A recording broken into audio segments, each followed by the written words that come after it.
There are sort of gimmicks, but there are no actually useful humanoid robots. And I think Tesla's going to make the first actually useful humanoid robots. And this will be quite a revolution, and I think something that everyone will want. Because I always think of, like, who wouldn't want their own personal C-3PO R2-D2? Oh, yeah? Of course. Everyone would want one, right? And then there would be many in industry providing products and services. This is why I say that humanoid robots will be the biggest industry, or the biggest product ever. Bigger than cell phones or anything else, because everyone's going to want one, and or maybe more than one, and there'll be many in industry. I just want R2-D2 in C-3PO's body. Yeah. There you go. Well, I mean, a humanoid robot would be better than R2-D2 and C-3PO combined times 10. Yeah. So and you know, people often talk about sort of eliminating poverty and that kind of thing, but really how long have they been talking about that? There's lots of talk, you know, there's lots of NGOs sort of trying to do these things, but really not succeeding, and you know, the evidence speaks for itself. But AI and humanoid robots will actually eliminate poverty. And Tesla won't be the only one that makes them. I think Tesla will pioneer this, but there will be many other companies that make humanoid robots. But there is only basically one way to make everyone wealthy, and that is AI and robotics.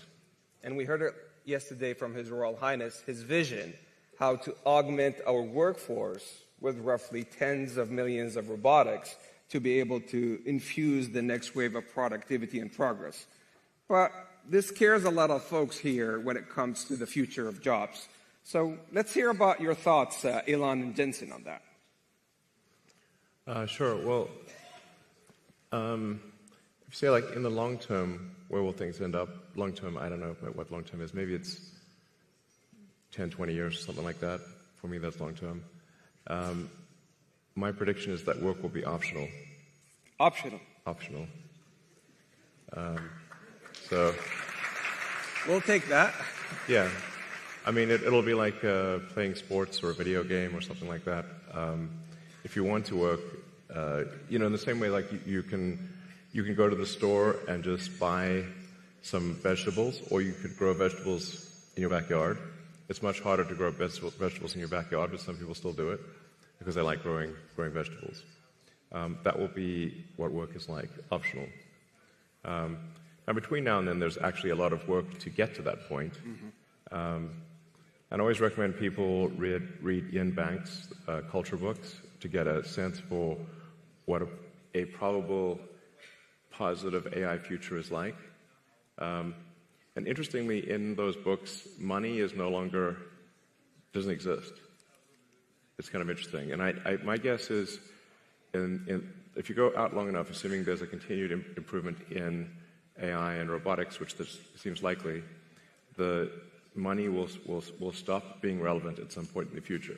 Jensen, any thoughts? Let's see. I would say there's different horizons you could look at. Everybody's jobs will be different. I think that's for sure. How the students learn will be different.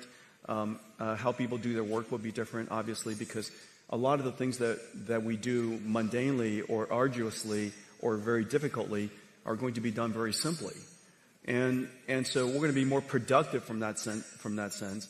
One of the things that I will say is that for most people or a company, if your life becomes more productive, and if the things that you're doing with great difficulty become simpler, it is very likely, because you have so many ideas, you'll have more time to go pursue things. It is my guess that Elon will be busier as a result of AI. I'm going to be busier as a result of AI. And the reason for that is because we have so many ideas we want to pursue, so many things that we still have in our backlog inside our company that we can go pursue. If we were more productive, we can get to those things faster.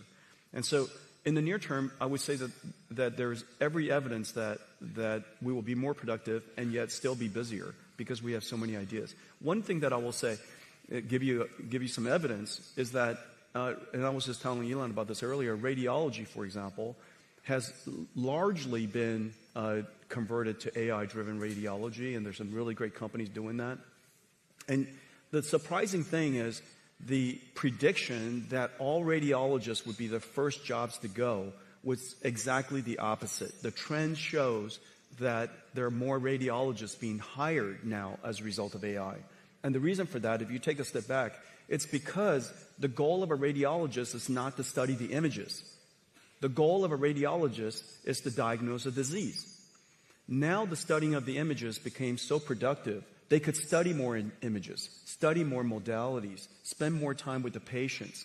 And as a result, they were actually accepting more patients. We're doing more radiology all around the world. We're doing a better job with diagnosing disease.